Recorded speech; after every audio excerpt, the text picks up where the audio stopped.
अब देख रहे भारत समाचार। मैं हूं आपके साथ रुशला यादव और शुरुआत करेंगे कुरुक्षेत्र की। देश की राजनीति में भारतीय जनता पार्टी की ताकत उत्तर प्रदेश। 17 की 17 नगर निगम सीटों को जीतने के बाद अब भारतीय जनता पार्टी लोकसभा 2024 की 80 सीटों पर काबिज होना चाहती है।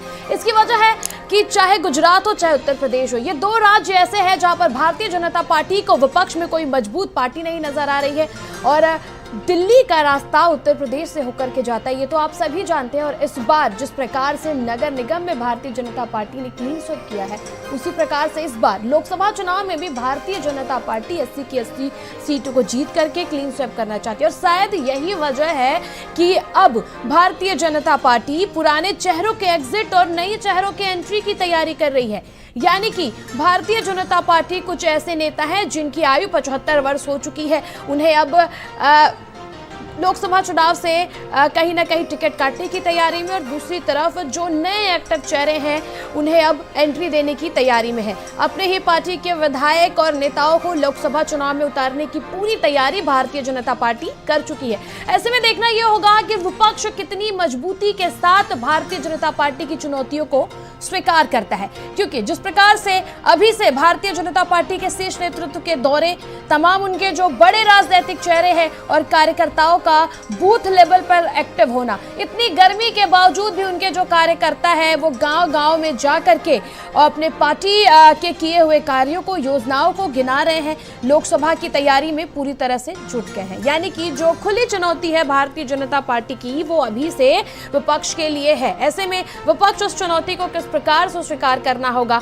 ये देखना होगा। लेकिन बीजेपी 2024 के मिशन में पूरी तरह से लग गई है और यूपी की जो लार्जेस्ट विपक्षी पार्टी है समाजवादी पार्टी, वो नगर निगम चुनाव में मिली हार के बावजूद पूरी तरह से एक्टिव नजर आ रही है। और शायद यही वजह है कि पहली बार समाजवादी जो है वो बूथ टू बूथ जा रहे हैं। यानी कि अगर साफ तौर पर देखा जाए तो 2024 की लड़ाई इस बार पूरी टक्कर की देखी जा सकती है। अगर जो रणनीति है भारतीय जनता पार्टी की वो पूरी तरह से विपक्ष समझ लेता है। ऐसे में अगर बात गठबंधन की करें तो भारतीय जनता पार्टी की भी गठबंधन जो है निषाद पार्टी और अपना दल एस के साथ है। वहीं दूसरी ओर समाजवादी पार्टी के जो गठबंधन दल है, पहले आप देखेंगे कि दो दल जो है वो नाराज हो चुके हैं और जो इस वक्त भारतीय जनता पार्टी के गठबंधन के दल है, चाहे वो जयंत चौधरी की आरएलडी हो, चाहे वो स्वामी प्रसाद मौर्य है, उनके साथ पूरी तरह से साथ काट करके समाजवादी पार्टी भी इस बार अपने गठबंधन को मजबूत करने चाह रही है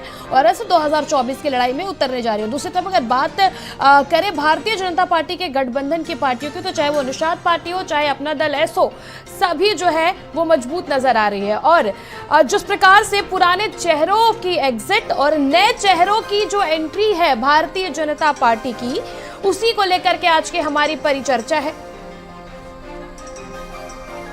और इस बार जो 2024 का दामोदार है वो मंत्रियों के ऊपर होगा। नए चेहरों की एंट्री होगी, पुराने चेहरों का एग्जिट होगा। इसी चेहरे पर आज की हमारी परिचर्चा है। अपने खास मेहमानों से आप सभी का परिचय करवा दें। हमारे साथ समाजवादी पार्टी से मनीष सिंह जी जुड़े हुए हैं, ओपी सिंह हमारे साथ भारतीय जनता पार्टी से जुड़े हैं, डॉक्टर शोधा मिश्रा हमारे साथ कांग्रेस प्रवक्ता जुड़ी है, साथ ही साथ हमारे साथ वरिष्ठ पत्रकार नवेश गोहिल जुड़े। आप सभी का बहुत बहुत स्वागत है हमारे साथ। ओपी सिंह जी, सबसे पहले हम आपका रुख करेंगे। नए चेहरों की एंट्री और पुराने चेहरों की एग्जिट का नया जो प्लान है वो भारतीय जनता पार्टी का है। क्या कुछ आपका ये प्लानिंग है, किसके तहत भारतीय जनता पार्टी 2024 की रण में उतरने की पूरी तरह तैयारी में है? त्रिशला जी, हर चुनाव के पहले सभी राजनीतिक दल अपनी अपनी रणनीति बनाते और रणनीति के आधार पर चुनाव के मैदान में जाते, जहां जनता की अदालत में फैसला। भारतीय जनता पार्टी जिस प्रकार से 39 वर्षों का रिकॉर्ड तोड़ा और 2022 में पूर्ण बहुमत की भारतीय जनता पार्टी की सरकार बनी, और भारतीय जनता पार्टी जब नगर निकाय के चुनाव में जब उतरी कुछ दिन पहले, तो उसका लक्ष्य था कि नगर निगम की 17 की 17 सीटें हम जीते और जनता ने सपोर्ट किया और 17 की 17 नगर निगम की सीटें हम ऐतिहासिक रूप से जीते। लोकसभा चुनाव में हमारी पार्टी की अपनी रणनीति है और उसका जो लक्ष्य है वो लक्ष्य ये है कि हम 80 की 80 लोकसभा सीटें जीतने का प्रयास करेंगे। इसके साथ ही पार्टी की रणनीति है कि पिछले लोकसभा चुनाव में जिन 14 सीटों पर हमें हार मिली थी उस पर हमारा विशेष फोकस है। रही बात प्रत्याशियों की, तो ये हमारी पार्टी शीर्ष नेतृत्व तय करेगा। लेकिन इतना तय है, मैं अपनी पार्टी की जो रणनीति है उसके तहत बता रहा हूँ कि जितने हमारे सांसद हैं उन सांसदों के काम काज लोकप्रियता कई मानक है, उन मानक पर सही है तो वो चुनाव लड़ेंगे, वरना नया चेहरा आ सकता है, कोई विधायक भी लड़ सकता है, कोई लोकप्रिय मंत्री भी लड़ सकता है। इस पर हम टिप्पणी इसलिए नहीं कर सकते कि इसका निर्णय जो शीर्ष नेतृत्व तो समय पर लेता। हाँ, इतना जरूर है कि पार्टी आज जो है सभी 80 लोकसभा क्षेत्रों में बड़ी से बड़ी जनसभा करने जा रही है और उसका आगाज 18 जून को वाराणसी में प्रधानमंत्री जी के संसदीय क्षेत्र से शुरू हुआ। आपने देखा होगा कि जिन सीटों को हम लोकसभा में हार गए थे उसमें गाजीपुर भी एक सीट थी जिस पर हमारे, और जैसे ही जगत प्रकाश नड्डा जी देश के राष्ट्रीय अध्यक्ष चुने गए, पहला दौरा उत्तर प्रदेश का गाजीपुर है। तो हमारा ये रणनीति है कि किस प्रकार से 80 लोकसभा सीटें जीते, उसमें भी ये तो रणनीति की बात हुई। दूसरी बात हुई डबल इंजन सरकार की। हमारी केंद्र सरकार की 9 साल की योजनाएं, उत्तर प्रदेश की 6 साल की जो हमारे कार्यकाल रहा है 6 साल का, हम जनता के बीच में जाते हैं, क्योंकि हम जानते हैं कि जब चुनाव में जाएंगे, चाहे हम हो चाहे हमारे विपक्षी पार्टी हो, जिनकी सरकारें थी जिनकी है, सबको जनता विकास की कसौटी पर कसती है। वो देखती है कि आपने वर्तमान की सरकार ने क्या किया, इसके पहले की सरकारों ने क्या किया। तो जो हमारा जो रणनीति है वो सरकारी आएंगे। हमारे पास समाजवादी पार्टी से मनीष सिंह जुड़े। मनीष जी, आपका रुख करेंगे। बीजेपी की इस जबरदस्त तैयारी का विपक्ष के पास क्या काउंटर है? कृष्णा जी, भारतीय जनता पार्टी के लोग जनसभाओं में, टेलीविजन पर या अन्य कार्यक्रमों में जब उपदेश देते हैं तो ऐसा महसूस होता है कि झूठ का पुलिंदा और झूठ की गठरी लेकर के बैठे हैं। उत्तर प्रदेश और देश की जनता 2024 में मोदी जी से एक उम्मीद लेकर के मोदी जी को उत्तर प्रदेश और देश की जनता ने वोट दिया था, इसमें कोई दो राय नहीं है। मोदी जी ने जनसभाओं के माध्यम से और तमाम विभिन्न प्लेटफॉर्म पर मोदी जी ने कहा था कि हम देश के नौजवानों को 2 करोड़ नौकरी देंगे साल में। आज 1 करोड़ 20 लाख से ऊपर सरकारी विभागों में पद रिक्त है, उन पदों को भरा नहीं जा रहा है, उन पदों को नौकरी नहीं दी जा रही। और कृष्णा जी, आपकी जानकारी के लिए और हमारी जानकारी और सभी की जानकारी के लिए बता दें कि ये ऐसी बेशर्म और बेहया सरकार है जो युवाओं के बीच में रोजगार का मेला लगाती है। कभी हमने नहीं सुना किसी भी सरकार में। अभी नियुक्ति पत्र तो दिया गया है, शायद आपको ये नहीं पता होगा। केंद्रीय मंत्री स्मृति ईरानी खुद भी उसमें शामिल हुई थी। मैं बता रहा हूँ कृष्णा जी, मैं बता रहा हूँ, रोजगार का मेले का आयोजन किया जा रहा है। कभी किसी सरकार में आपने नहीं सुना होगा। मेला तो मनोरंजन के लिए गांव में लगाया जाता था। हमारे पूर्वज और पुरखे हमारे मेला लगाते थे जिसमें रेवड़िया और तमाम तरह की मिठाइयाँ बढ़ती थी और उसमें बच्चे जाते थे और घूम फिर करके रेवड़िया खाते थे, मिठाइयाँ खाते थे। लेकिन इस सरकार ने रोजगार को मेला लगाया है। उस मेले में कौन आया? अडानी जी आए, अंबानी जी आए, HCL आया, तमाम जो प्राइवेट सेक्टर की कंपनियां हैं। अब एक बात बताइए कि प्राइवेट सेक्टर की कंपनियां, अमेजॉन, फ्लिपकार्ट, तमाम इस तरह की कंपनियां जब रोजगार मेले का आयोजन करेंगी और उसमें उस संसदीय क्षेत्र का सांसद रहेगा, मंत्री रहेगा, विधायक रहेगा, ये लोग खड़ा रहेंगे और हमारे होनहार युवा, उत्तर प्रदेश और देश के युवा तमाम टेबल्स पर घूमते हैं।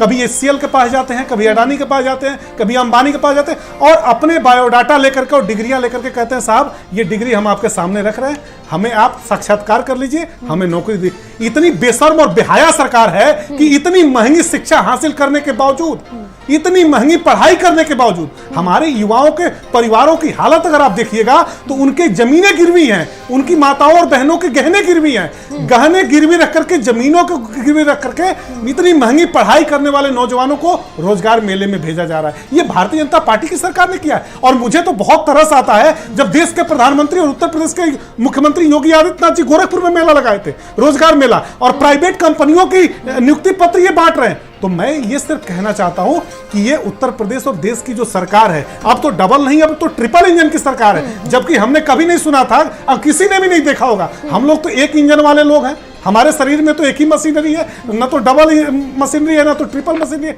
और जो भी संसाधन चल रहे हैं उसमें किसी में एक ही और हेलीकॉप्टर में 2 इंजन लगा होता है, किसी में ट्रिपल इंजन नहीं दिखेगा। लेकिन ये सरकार जो है, बीजेपी तो अपने काम को गिना रही है जाकर के बूथ देखिए विपक्ष के मुद्दों पर विपक्ष। कृष्णा जी आपका सवाल बहुत वाजिब है। हम तो यही बात जनता से कह रहे हैं। हमारे आदरणीय राष्ट्रीय अध्यक्ष श्रद्धेय श्री अखिलेश यादव जी ने जो विकास के कीर्तिमान स्थापित किया, उन्होंने बताया, दुनिया को दिखाया कि हम एक इंजन की सरकार होकर के हम बेहतर से बेहतर काम कर सकते हैं, और उन्होंने बताया था कि हम सरकारी नौकरी भी दे सकते हैं, प्राइवेट कंपनियों को उत्तर प्रदेश में ला सकते हैं, उनसे निवेश करा सकते हैं और उत्तर प्रदेश को हम आगे बढ़ा सकते हैं। भारतीय जनता पार्टी के लोग तो भारतीय जनता पार्टी के लोगों से आप सवाल पूछिए कि जब आपने कहा था नमामि गंगे योजना ला करके हम नदियों को साफ करेंगे, आज नदियों की हालत देख लीजिए। कोई आदमी ऐसा नहीं है जो नदियों में स्नान कर सकता है, डुबकी लगा सकता है, इसलिए कि इतनी गंदगी है नदियों में कि आज तक गंदगी साफ नहीं हुई। और उमा भारती जी तो पहले मोदी जी के कार्यकाल में उस विभाग की मिनिस्टर थी, उनको छोड़ करके डिपार्टमेंट भागना पड़ा, इसलिए कि नदियों के पैसे का जो भोजन है वो भारतीय जनता पार्टी के लोगों ने कर लिया। और सबसे बड़ी बात त्रिशला जी, किसी की भी सरकार हो, जो वादा आपने किया है, अगर आप वादा नहीं पूरा करेंगे तो अब वो जनता नहीं है जो एक बार विश्वास कर ली तो बरसों बरसों तक विश्वास करेगी। बिल्कुल, देखिए 2024 में मनीष जी देखने को मिलेगा। हमारे साथ कांग्रेस प्रवक्ता हमारे साथ जुड़े हुए हैं। कर्नाटक की जीत से उत्साहित कांग्रेस की तैयारियां 2024 उत्तर प्रदेश के लिए क्या कुछ है? मनीषा जी, माफ कीजिएगा, सुधा जी। जी त्रिशला जी नमस्कार, पूरे पैनल को नमस्कार मेरा। आपने मुझसे पूछा कि हमारी तैयारी क्या है। त्रिशला जी, आपने कल देखा होगा जो हमारी सरकार है डबल इंजन ट्रिपल इंजन की, उसके आईटी सेल में कुछ ऐसे वीडियोस आए थे जो 28 मई को आने थे और वो 24 मई को आ गए थे, और बाकायदा उसपे जिस तरह से आईटी सेल का कारनामा रहता है, इस बार हमारा पूरा प्रयास है कि इनकी सच्चाई को जनता तक हूबहू जैसा ये दिखाना चाहते हैं, उसमें कितना ढोल का पोल होता है वो बताया जाए। जनता की मुद्दों को जनता से ये दूर रख के जनता को किस तरह से उसकी मजबूरियों का फायदा उठा करके उनको मात्र वोटिंग की मशीन समझ के ये सिर्फ मतदान के लिए उसका इस्तेमाल करते हैं, इस उस देश के साथ कि जनता इस बार इनकी इन चीजों से जो ना समझी। लेकिन एक सेकंड सुधा जी, लेकिन जिस प्रकार से निकाय चुनाव में नगर निकाय चुनाव में चीजें देखने को मिली, बूथ स्तर पर कांग्रेस की क्या कुछ मजबूती है? क्योंकि भारतीय जनता पार्टी तो अभी से बूथ बूथ पर जा रही है, अपनी तमाम रणनीतियां लेकर के सामने आ गई है। कृष्णा जी, अगर चेहरे बदलने पड़ रहे हैं तो सोचिए, इसका मतलब कोई काम नहीं किया गया। अगर काम किया गया होता तो चेहरे वापस हो जाते, लेकिन वो चेहरे बदल के अब नए चेहरे होंगे और नए झूठे वादे होंगे। तो ये जो राजनीति सिर्फ 24/7 राजनीति करने के लिए नहीं, बल्कि चुनाव में रहने और जीतने के लिए होती है, उसके विरोध में जनता के लिए, जनता के द्वारा और जनता के हित में हम रहेंगे। अभी आपने कहा निकाय में मेयर चुनाव तो जीता, नगर पंचायतों में, नगर निकायों में क्या हुआ इसकी बात आप लोग नहीं करेंगे, नहीं ये लोग करेंगे, क्योंकि वहां पे किस तरह लोगों ने इनको धराशायी किया। इनके कुछ मंत्री जहाँ पे इनकी जीत नहीं हुई है उसकी लोग बात नहीं करेंगे, लेकिन बात किसकी करेंगे कि मेयर हमारे 17 की 17। अरे मेयर तो बन गए, बाकी जहाँ मेयर नहीं थे वहां पे क्या हालत में, क्या इसकी बात करेंगे? वो उत्तर प्रदेश की जनता है, जितने चुनाव हुए उसमें जिन जिन स्थानों पे इनकी हार हुई है उसकी वजह तलाशने जाएंगी। तो जिस तरह से इनकी जो सरकारी रणनीतियां हैं और सिर्फ 24/7 चुनाव जीतने के लिए रहते हैं, ये उसी का नतीजा है कि जनता का नहीं है कि जनता ने। सुधा जी, आपका जो सवाल है वो भारतीय जनता पार्टी के प्रवक्ता से ही पूछ लेते हैं। ओपी सिंह जी, जो कांग्रेस की प्रवक्ता, उनका कहना है कि काम नहीं किए हैं तभी चेहरे बदलने की जरूरत पड़ रही है, क्या कहेंगे आप उस पर? जी बिल्कुल सही कहा। जाकी रही भावना जैसे देखे 70 साल में 58 साल इनकी सरकार पिछली बार रही केंद्र में, 32-3.5 दशक से उत्तर प्रदेश की जनता ने इनके नेता राहुल गांधी को वायनाड खदेड़ दिया। देश में होने के बावजूद काम मैंने पहले ही कहा, जब एक बार भी आपकी जो जनता की अदालत में कसौटी पर कसेगी। जनता पहले हमें आजमाती है, भारतीय जनता पार्टी को आजमाती है, फिर क्या करती है, बार बार दोहराती है यही हुआ 14 में, यही हुआ मैंने कहा ना कि जब आप यही लोग होने भाषा का वाला प्रयोग 24 करते हैं तो क्या आप अगर इन पार्टियों से एक बार डिबेट सवाल नहीं में उठता है हल्ला ज्यादा क्या? मचाएंगे। आप जब 70 साल अगर की बात ये करते चाहे हैं, क्या समाजवादी 2014 पार्टी से देश शुरू हुआ है? वो आप ये लोगों को कहती है बार-बार ये साहब शब्दों हमने का तो इस्तेमाल क्यों करना पड़ता है? आपने अपने इतना बनाए हुए विकास काम किया जो आपने काम कि किया उसका इस्तेमाल क्यों 2014 नहीं के करते बाद आप कोई लोग? चुनाव अरे जीत नहीं आपने पाया। क्या किया उसका जबकि उत्तर तो बाप की दीजिए। मिल आप गए। बार-बार 70 साल चाहे की बात राहुल मत गांधी करिए। हो, चाहे हमने इस ये देश के लिए काम किया अखिलेश और यादव, आपकी पार्टी इनको गद्दी आपकी तो सत्ता नसीब सिर्फ से आपके मिली लिए है ना, काम करती है। विरासत में मिली है ना। इनके नेतृत्व में क्या हुआ? अखिलेश यादव के नेतृत्व में क्या हुआ? हमारे 2014 जो में कोई हुआ था चुनाव नहीं सर, जीत पाए। उसी के और बलबूते सुनिए, पे आप इनकी लोग बात कर 2012 पाते से हैं। 17 आप लोग होते तो हम कुछ बात भी ना कर पाते। खूब विकास किया। न 12 में खाता खुला नगर निगम में, न 17 में खुला, न 23 में खुला। ठीक है, हम आपके पास आएंगे। ठीक है ओपी सिंह जी, हम आपके पास आएंगे। तमाम जो सवाल है उसके जवाब आप दीजिएगा। हमारे साथ वरिष्ठ पत्रकार नवेश शिकोही जी जुड़े, उनका रुख करेंगे। ओपी जी, हम आपके पास आएंगे। ओपी सिंह जी, हम आपके पास आएंगे। नवेश जी, जिस प्रकार से आपने देखा कि जो रणनीतियां हैं वो बनाई जा रही हैं 2024 को लेकर के, अभी निकाय चुनाव खत्म ही नहीं हुआ कि दूसरी पार्टियां जो एक्टिव नजर आई। ऐसे में पहली बार Samajwadi Party booth to booth जा रही है। 2024 की जो टक्कर है किस प्रकार से आप देखते हैं? देखिए, मोदी सरकार को 9 साल हो गए हैं। जाहिर सी बात है, एंटी इनकम्बेंसी होती है। भारतीय जनता पार्टी की पूरी देश में स्थिति बुरी नहीं है, लेकिन बहुत अच्छी भी नहीं है। जो नतीजे बता रहे हैं उसको देखा जाए तो आज देश में जो पिछले 5 साल पहले भाजपा की स्थिति थी और मोदी जी की दीवानगी थी, एक लहर थी, सुनामी थी, उसमें कुछ कमी नजर आई है। भाजपा ने कुछ राज्य हारे हैं, इस सच को कोई भी अस्वीकार नहीं कर सकता है। लेकिन उनके पास में आज भारतीय जनता पार्टी के पास में 2 आज भी बड़े मजबूत चेहरे हैं, एक मोदी और एक योगी, एक गुजरात और एक उत्तर प्रदेश। मैं तो एक नागरिक होने के नाते, एक विश्लेषक होने के नाते मुझे तो ये लगता है कि मोदी जी का जो चेहरा और दीवानगी थी वो ट्रांसफर हो गई है। योगी जी की भी दीवानगी अब बढ़ गई है और वो वैभव जो मोदी जी का था वो योगी जी का होता चला जा रहा है। और यही कारण है कि उत्तर प्रदेश पर भारतीय जनता पार्टी का केंद्रीय नेतृत्व भी निगाहें लगाए हैं। 80 सीटें बहुत होती हैं, बहुत बड़ा राज्य है, कई राज्यों के बराबर है, बहुत बड़ा जनाधार, बहुत बड़ी आबादी का ये उत्तर प्रदेश है। गुजरात भी वो सेफ मान रहे हैं और उत्तर प्रदेश से ये आशा है कि भारतीय जनता पार्टी जिन जिन राज्यों में कमजोर हो चुकी है, जिसके अभी हालिया नतीजे भी बहुत खराब आ चुके हैं, उसको कवर उत्तर प्रदेश करेगा। उत्तर प्रदेश कवर करेगा अगर ये माना जा रहा है तो शायद सच माना जा रहा है, क्योंकि निकाय चुनाव में कुछ अच्छा नतीजा भारतीय जनता पार्टी का आया। और इसी एंटी इनकम्बेंसी के बीच में जहां चारों तरफ भाजपा की सरकारें थी, योगी आदित्यनाथ ने मेहनत की, जमीनी मेहनत की, जनसभाएं की और उनका संगठन और उनके कार्यकर्ताओं ने मिलजुल कर एक झंडे गाड़ दिए। यही कारण है कि जहां भाजपा कमजोर नजर आ रही है कई राज्यों में, वहां माना जा रहा है कि उत्तर प्रदेश इसको कवर कर लेगा और भाजपा की इज्जत बच जाएगी और हो सकता है कि फिर से नरेंद्र मोदी जी को कुर्सी मिल जाए। लेकिन नरेंद्र मोदी जी अब योगी जी पर डिपेंड है, ये सच है और इस सच को स्वीकार करना पड़ेगा। और यही जीवन का नियम भी है, यही समय का चक्र भी होता है कि कल अटल थे, उसके बाद मोदी हुए, तो अतीत में आने वाले भविष्य में हो सकता है कि मोदी की जगह पर योगी का चेहरा हो, क्योंकि उत्तर प्रदेश में उन्होंने साबित किया है कि भारतीय जनता पार्टी को अगर अब कोई जिंदगी देगा तो वो योगी की लोकप्रियता देगी, क्योंकि उत्तर प्रदेश में योगी की हिंदुत्व का चेहरा है।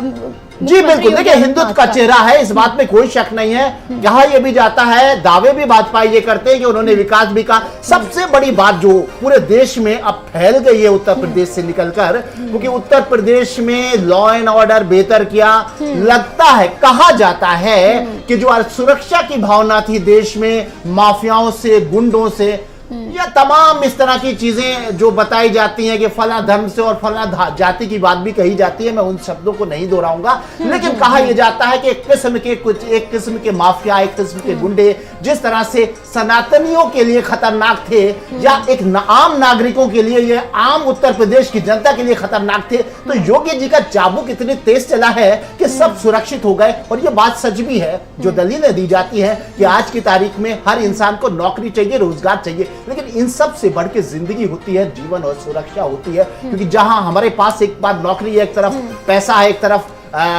तमाम चीजें हैं, दूसरी तरफ असुरक्षित हैं, तो हम सुरक्षा की तरफ भागेंगे। शायद यही फार्मूला एक मॉडल बन गया है, योगी का बुलडोजर मॉडल, योगी का मिट्टी में मिला देंगे मॉडल, कहीं ना कहीं देश की जनता को भा रहा है।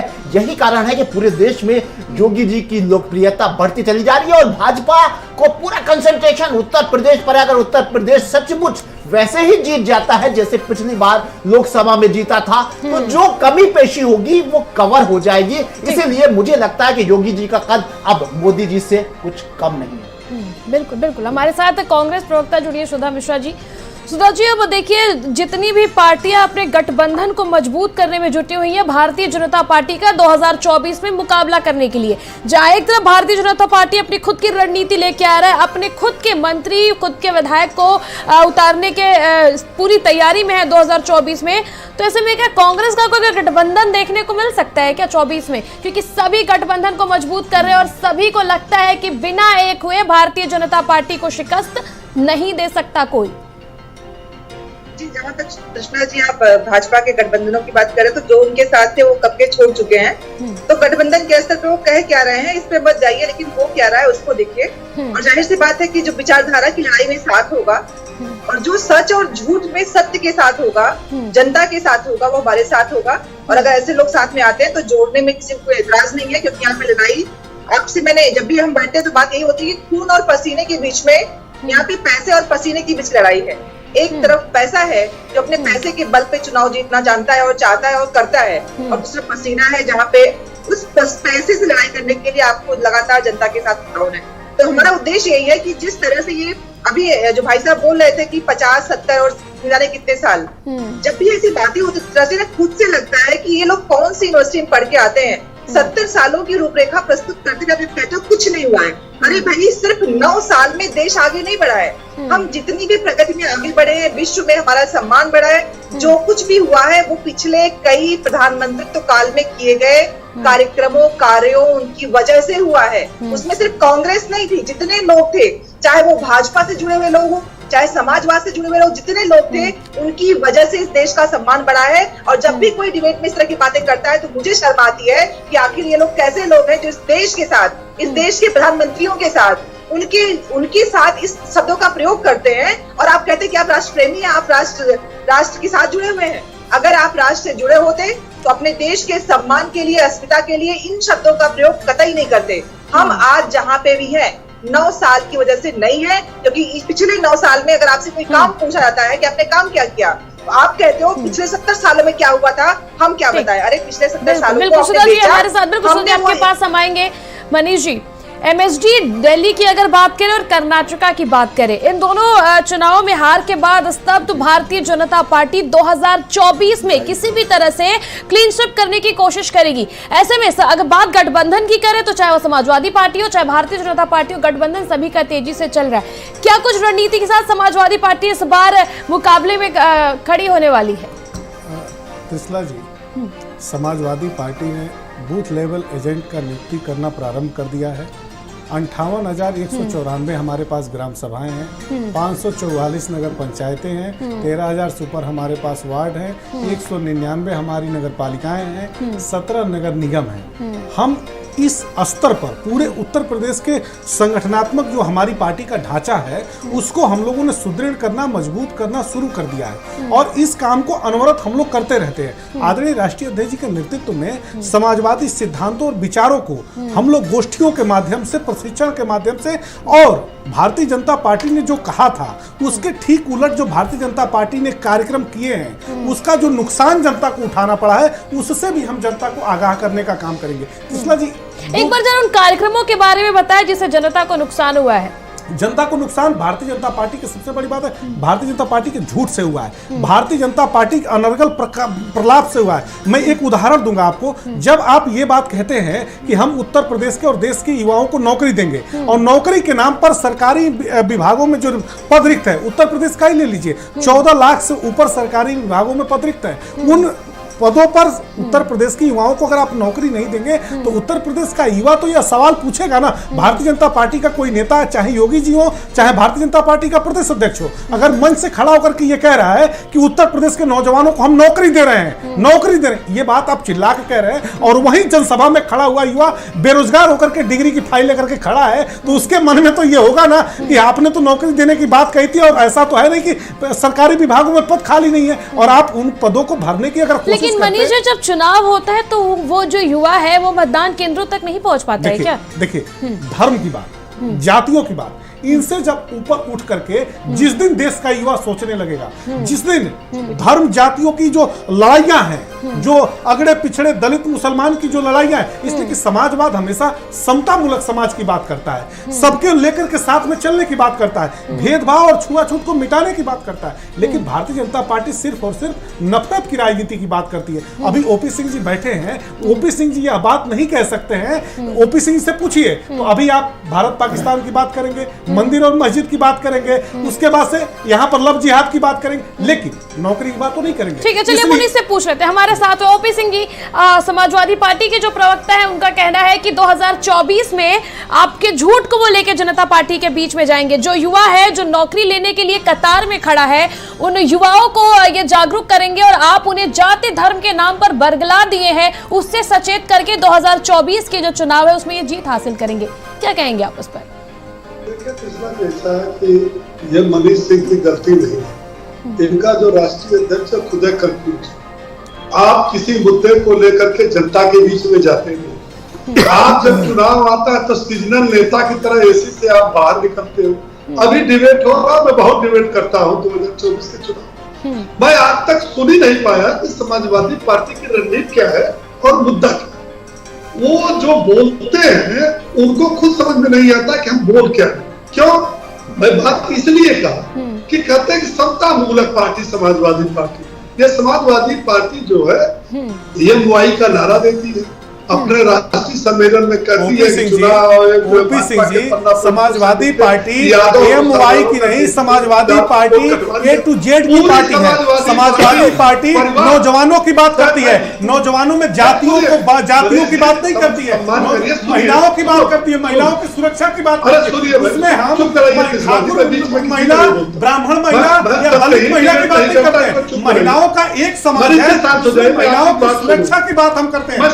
जाति जनगणना की बात करते हैं, उसमें हम ये नहीं कहते हैं कि हम फला जाति की बात कर रहे हैं। हम पार्टी के नेता की गिनती करना चाहते हैं, ब्राह्मण की भी गिनती करना चाहते हैं, दलित की भी चाहते हैं, और पिछड़े समाज की भी चाहते हैं, और शिक्षित समाज की भी चाहते हैं। ओपी सिंह जी, हम जातियों को बांट करके राजनीति नहीं करते हैं, धर्मों को धर्मों से लड़ा करके राजनीति नहीं करते हैं, और दंगा करा करके राजनीति नहीं करते हैं। हम सबको साथ में लेकर चलने की राजनीति करते हैं, सबकी तरक्की की बात करते हैं, सबको आगे बढ़ाने की बात करते हैं। ठीक है, आप लोग मेरी बात समझे। अगर आप लोग एक एक करके अपनी बात को रखेंगे तो शायद दर्शकों को आप लोगों की बात अच्छे से समझ में आएगी, और आप सभी को मौका मिल रहा है, तो आप लोग एक एक करके अपनी बात रखें।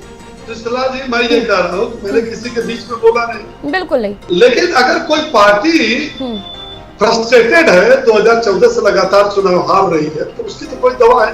मैं तथ्य की बात लेकिन देखिए, अभी नगर निकाय चुनाव हुआ है, नगर निकाय अगर छोड़ दिया जाए तो नगर पंचायत, और इसके नतीजे भी शायद आपने देखे होंगे ओपी सिंह जी। जी बिल्कुल देखा, बिल्कुल देखा, नगर निगम भी देखा, नगर पंचायत ने देखा, नगर पालिका में हमको सीटें मिली है, इसका भी जरा अवलोकन कर लीजिएगा। आपके पास सब आएंगे, आपको पूरा मौका मिलेगा। ओपी सिंह जी अपना पक्ष रखें। हाँ, मैं ये कह रहा था मनीष जी कि जब पूरा जो है मुलायम परिवार बहन मायावती के चरणों में गए तो 5 सीट पाए, छठा नहीं पाए, और अपना पूरा गढ़ बदायूं, कन्नौज, रामपुर, आजमगढ़ ढेर हो गया। तो जब बहन मायावती के चरणों में पड़ने के बाद 5 है, तो अब की सोचिए क्या है। क्योंकि ये देखिए, जितनी राजनीतिक पार्टियां ये गठबंधन करती है, ये चुनाव से पहले अनुबंध करती है, वो सत्ता हासिल करने के लिए, सीट जीतने के लिए ये अनुबंध करते हैं। और मैं दावे के साथ कहता हूँ कि चाहे 2014 का लोकसभा का अनुबंध इनका हो, चाहे 2019 का हो, चाहे 2022 का हो, चुनाव परिणाम आते ही अनुबंध टूट जाता है। समाजवादी पार्टी को कुछ होमवर्क करना पड़ेगा। दूसरी कांग्रेस पार्टी, ओहो, ओपी सिंह जी एक सेकंड, ओपी सिंह जी एक सेकंड, कांग्रेस की आपने याद दिलाई, एक सेकंड ओपी सिंह जी एक सेकंड। सुधा जी ने अभी कहा कि आप 9 सालों की बात करते हैं, जो 70 साल में विकास हुआ उसका क्या? उनका आपसे सवाल है कि 9 साल की विकास या 70 साल का विकास? 70 साल के विकास को अपने 9 साल का विकास बता रहे हैं, ऐसा सुधा जी का कहना है, उनका सवाल है आपसे। ठीक है, तो जनता के बीच में जाके बताती होगी ना, सुधा जी इनकी पार्टी बताती होगी ना कि हम इसी कुकर्मों के कारण 80 में 1 और 403 में 2 ये बताते होंगे ना, जनता के बीच में गए होंगे, इनके नेता गए होंगे, इनके पार्टी के बड़े बड़े नेता जाते हैं और बताते हैं। वो देखिए 2024 3 महीना पहले ओपी सिंह जी, भारतीय जनता पार्टी महिलाओं को विस्तार दी है, महिलाओं की बड़ी रिस्पेक्ट करती है। सुधा जी का कहना है, वो महिला प्रवक्ता, एक बार थोड़ा अपनी भाषा के ध्यान रखिए, सुधा जी का कहना है जी। अब कृष्णा जी मुझे ये पूछना है कि कुकर्म क्या होता है, किस कुकर्म की बात कर रहे हैं ये? जो आपने 70 साल आपकी सरकार में कुकर्म क्या स्पष्ट करेंगे, नहीं तो आप उसके बाद आप जवाब दीजिएगा। कौन से कुकर्म जब भी जो भी बोल रहे हैं लोग बोल सकते हैं। चाहे सपा की पार्टी हो वो परिवारवाद की सरकार है, चाहे कांग्रेस की पार्टी हो वो परिवारवाद की सरकार।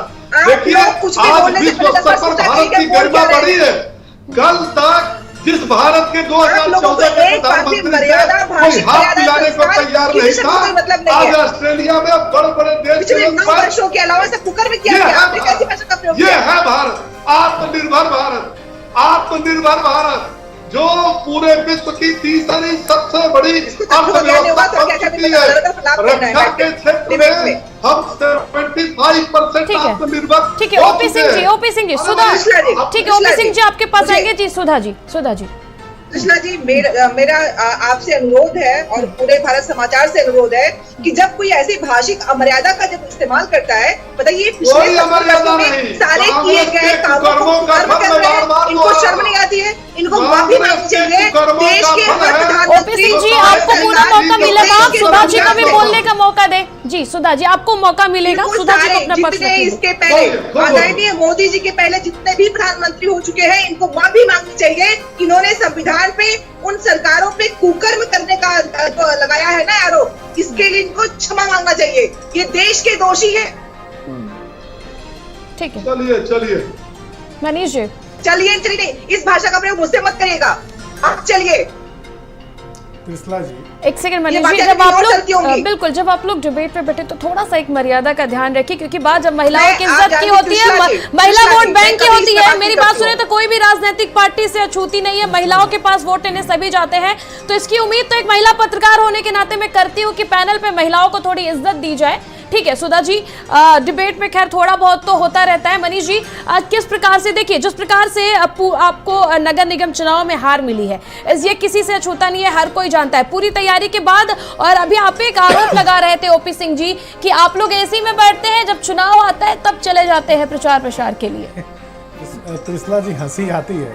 ओपी सिंह जी बहुत वरिष्ठ पत्रकार रहे हैं और भारतीय जनता पार्टी के वरिष्ठ प्रवक्ता हैं, लेकिन इनकी ही तरह से जब भारतीय जनता पार्टी के प्रवक्ता और नेता बोलते हैं तो आज के समय में, जैसे 14 में बोलते थे तो इतनी मासूमियत रहती थी, लेकिन आज के समय में जब बोलते हैं तो उनके अंदर रावण का स्वभाव और अहंकार दिखाई देता है। जिस तरह से महसूस होता है कि यह पूरी कायनात को इन्होंने जन्म दिया है और पूरी कायनात को इन्होंने बनाया है। भारतीय जनता पार्टी को यह बात नहीं भूलना चाहिए। अभी जैसे विकास की लोग बात कर रहे हैं, लोक निर्माण विभाग एक हमारे पास उत्तर प्रदेश का लोक निर्माण विभाग है, सभी लोग उसके बारे में जानते हैं। 2,43,000 किलोमीटर पीडब्ल्यूडी के पास सड़क है।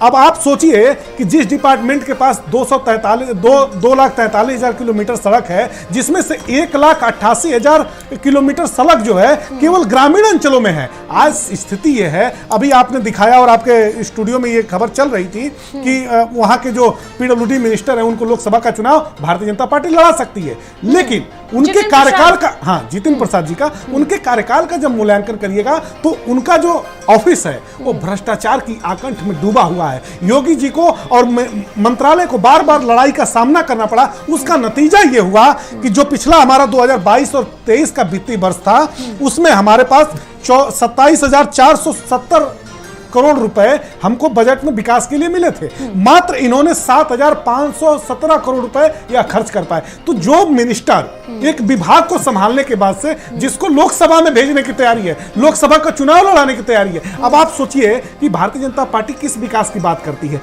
किस डेवलपमेंट की बात करती है, जब 27,000 करोड़ रुपए जिस डिपार्टमेंट को विकास के लिए एक साल के लिए मिलते हैं और मात्र 7,000 करोड़ रुपए खर्च कर पाता है। वह कितना पॉपुलर लीडर है, कितना जन समस्याओं को सुनने वाला नेता है। ये तमाम मुद्दे आपके सामने हैं। आपने जो भी बिल की बात करी, बिल वापस लिए थे, हमारे चैनल ने दिखाया था, हम मानते हैं इस बात को, लेकिन कहां से विपक्ष फेल है, कहां से विपक्ष जो है वो पक्ष के भारतीय जनता पार्टी की कमियों को नहीं गिना पा रही है, जिसके चलते हमेशा से जनता जो मैंडेट तो भारतीय जनता पार्टी को दे रही है और लगातार आप पे परिवारवाद का आरोप लगता रहा है। अब परिवारवाद के आरोप को तो धुल नहीं पा रहे। देखिए त्रिशला जी, सूप हंसे तो हंसे, चलनियों हंसे जिसमें 72 तो छेद है।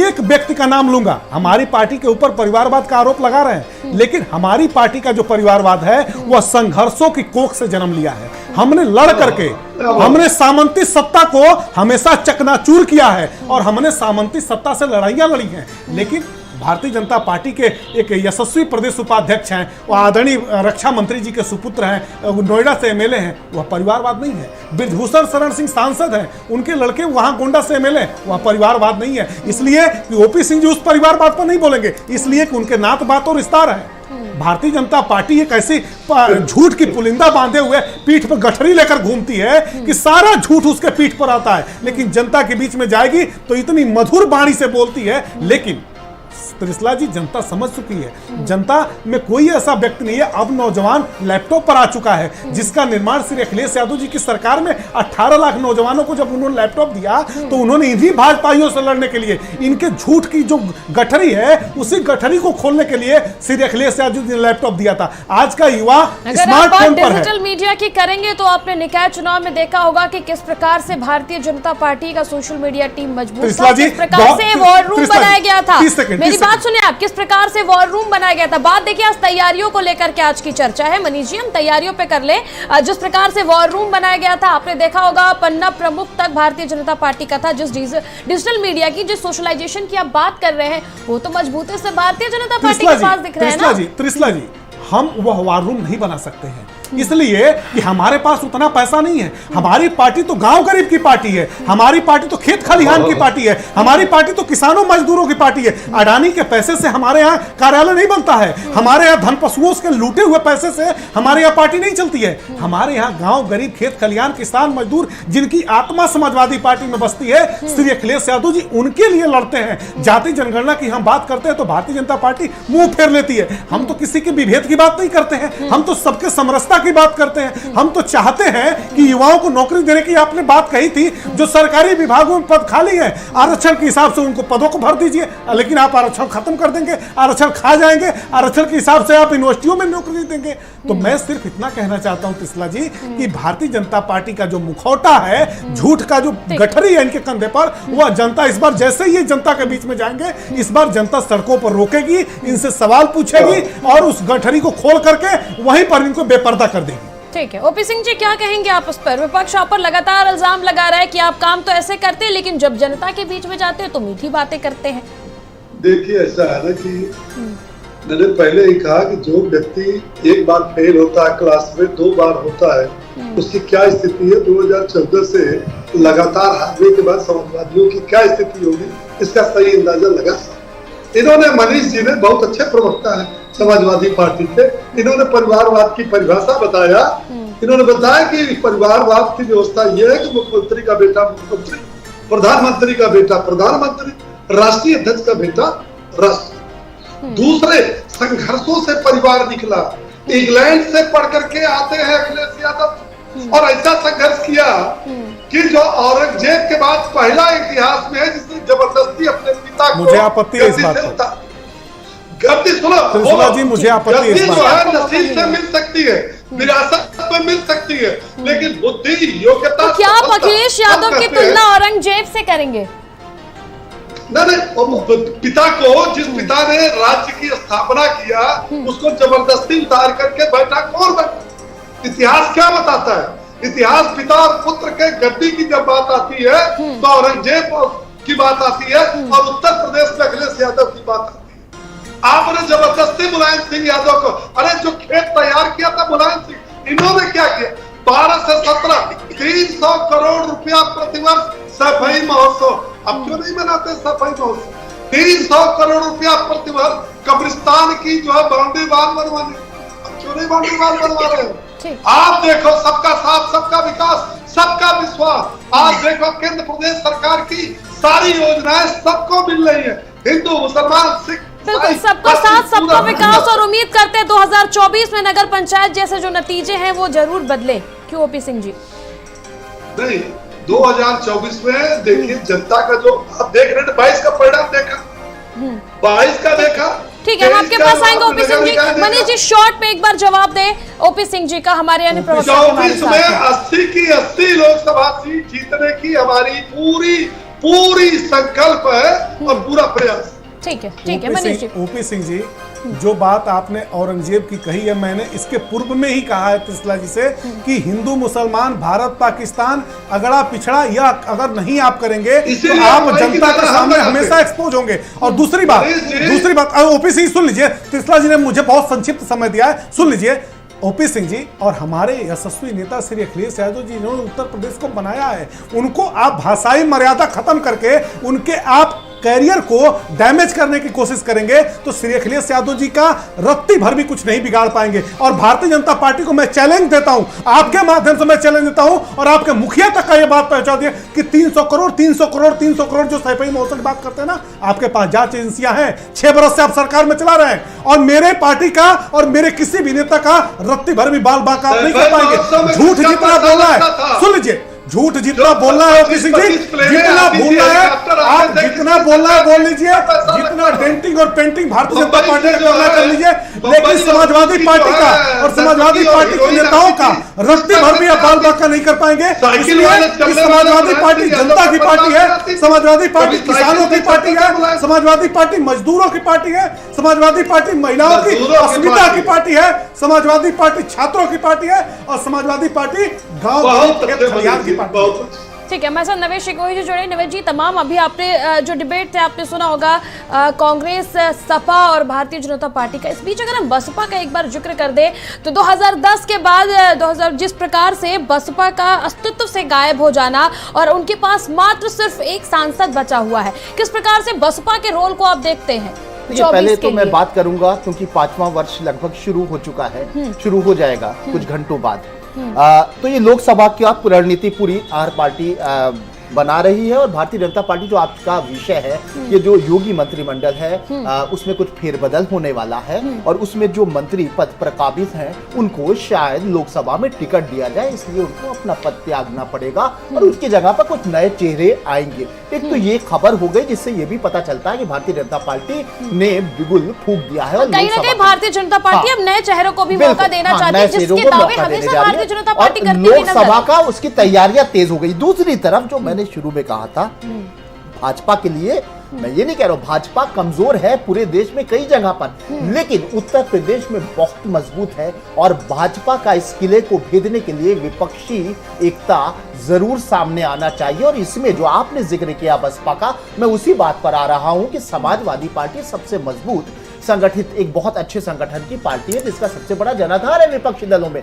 दूसरी तरफ कांग्रेस की ये वैल्यू है कि वो राष्ट्रीय पार्टी है, लोकसभा में उनका नेता राहुल गांधी मोदी के सामने खड़ा है, कम से कम जवाबदेही है, सवाल कर रहा है, लगातार सक्रिय, कई राज्यों में उनकी सरकार भी है और राष्ट्रीय दल है, तो ये कांग्रेस की मजबूती हो गई।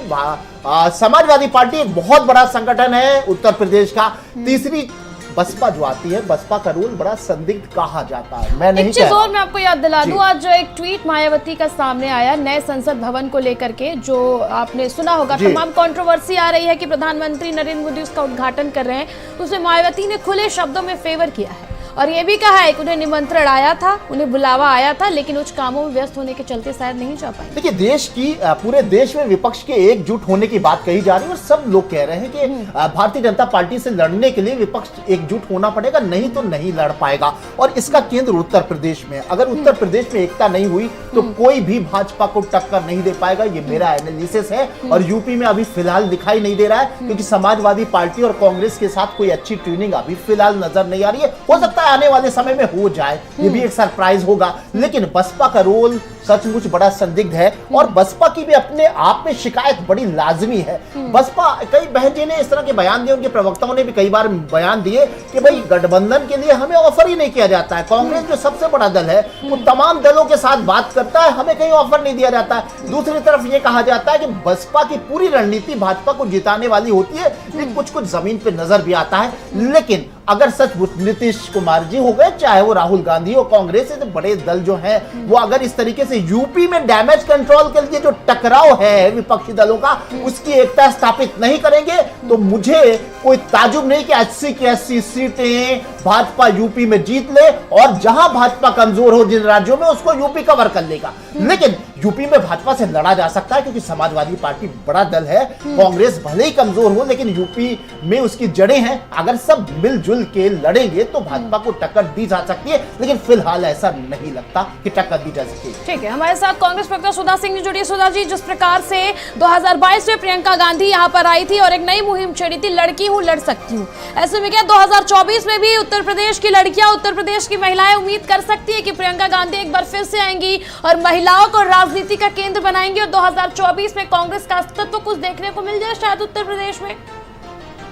जी बिल्कुल सुषमा जी, इसमें कोई दो राय नहीं है, क्योंकि झूठ, फरेब, जुमला, धूर्तता, नफरत, कायरता, बेईमानी, प्रोपेगेंडा, सत्ता की लालच, आत्ममुक्ता, ये जितने भी शब्द हैं, इनसे अनुप्रेरित जो आज की सरकार है उसको हराने के लिए, उसके दम्भ को कम करने के लिए जनता को जवाब देना पड़ेगा। और उसमें हमारी आधी आबादी, उसका साझा होना, उसका साथ होना बहुत जरूरी है। क्योंकि जिस तरह आपने देखा कि अपनी गलत कही बात को न मानने की जो फितरत है वो दिख रही है कि उत्तर प्रदेश की ब्रजभूषण सिंह है और क्या चल रहा है कि एक आरोपी के बाद उसको निकाला नहीं जा रहा है, क्या क्या हो रहा है आप देख ही रही हैं। इन स्थिति परिस्थितियों को देखते हुए जाहिर सी बात है कि हमारा पूरा प्रयास होगा कि जिस आधी आबादी के सम्मान की बात करते हैं और जंतर मंदिर पे बैठी बेटियां दिखाई नहीं पड़ती है, जो कि इस देश का गर्व है, तो इन चीजों को लेकर जाहिर सी बात है कि हम सत्यता के साथ इस धूर्तता को खत्म करने के लिए, झूठ को खत्म करने के लिए, फरेब को दूर करने के लिए एक साथ अपने मुद्दों को, अपनी चीजों को लेकर जनता तक जाएंगे। और मुझे पूरा भरोसा है त्रिशला जी कि सत्य को समय लग सकता है, कोई दो राय नहीं है इसमें, लेकिन सत्य को कोई दबा नहीं सकता है। सूर्य की रोशनी आप कितना भी बंद करना चाहो, कोई रोक नहीं सकता उसको। एक सवाल और, आपने देखा होगा कि सारी जो पार्टियां हैं वो एकजुट नजर आ रही है, चाहे पश्चिम बंगाल की ममता बनर्जी क्यों ना हो, चाहे नीतीश कुमार ना हो, बिहार के सीएम, सभी का कहना है कि भारतीय जनता पार्टी को हराने के लिए एकजुट होना पड़ेगा। अगर ऐसी कोई सिनेरियो आती है तो कांग्रेस का जो रोल है उसमें क्या नजर आने वाला है, क्या दिख सकता है यूपी में? देखिए, जो रोल है जाहिर सी बात है, यहाँ पे रोल जब विपक्ष एक होगा तो रोल सबका होगा, क्योंकि जब तक एकता नहीं होती है, हमने बचपन से कहानी पढ़ी है कि एक लकड़ी को तोड़ना आसान था और लकड़ी जब एक मुट्ठी में आ गई तो तोड़ना मुश्किल। यहाँ पे कौन क्या करेगा इससे ये बताने का मकसद या उद्देश्य नहीं होना चाहिए। उनके साथ आने से जिस आत्ममुक्ता और सत्या के लालच को हमें हराना है, उसका हराना हमारा उद्देश्य है। कौन क्या कैसे करेगा ये तो बाद में सब तय कर लेगा, लेकिन अभी एक साथ होके उस गट्ठर को बनाने की जरूरत है जो लकड़ी में बिखरा हुआ है। और जाहिर सी बात है जिस दिन में बात समझ जाएंगे, सब एक साथ होकर इस चीजों को पूरी करने की कोशिश करेंगे, क्योंकि सरकार आत्ममुग्ध हो गई है, जो अपने व्यक्तिगत रूप को सरकार मानने लगी है और सरकार को देश मानने लगी है। इस स्थिति से उन्हें बताना बहुत जरूरी है कि देश सबका है, सभी धर्मों का है, हम सब नागरिकों का है और सरकार हम सबकी होती है। यहाँ पे बांट दिया जाता है कि कांग्रेस की सरकार, भाजपा की सरकार, प्रधानमंत्री देश के हर नागरिक का होता है, लेकिन ये पहली सरकार है जो लोगों को बांट देती है कि ये भाजपा की सरकार है। सरकार भाजपा की नहीं, भाजपा का संगठन जब लड़ता है, एक पार्टी जीतती है, लोग घटक मिलकर एक सरकार बनाते हैं जो भारत का सरकार, देश का सरकार, राज्य का सरकार होता है। इन लोगों ने ये सारे संवैधानिक रूपों से खत्म करने की कोशिश की है। कांग्रेस की रोल कहीं ना कहीं जनता भी उत्तर प्रदेश की देखना चाहती है 24 सुधा जी। ओपी सिंह जी, जिस प्रकार से एक और नई जो बातें हैं वो निकल करके सामने आ रही है कि कहीं ना कहीं मुख्यमंत्री योगी आदित्यनाथ का जो हिंदुत्व का चेहरा है, जो उनकी अपनी लोकप्रियता है, कहीं ना कहीं अब वो प्रधानमंत्री पर भारी पड़ रही है। ये लगातार विपक्ष और तमाम राजनीतिक दलों का कहना है। 2024 में का जो चुनाव है वो ज्यादातर जो है मुख्यमंत्री योगी आदित्यनाथ के चेहरे पर देखने को मिल सकता है।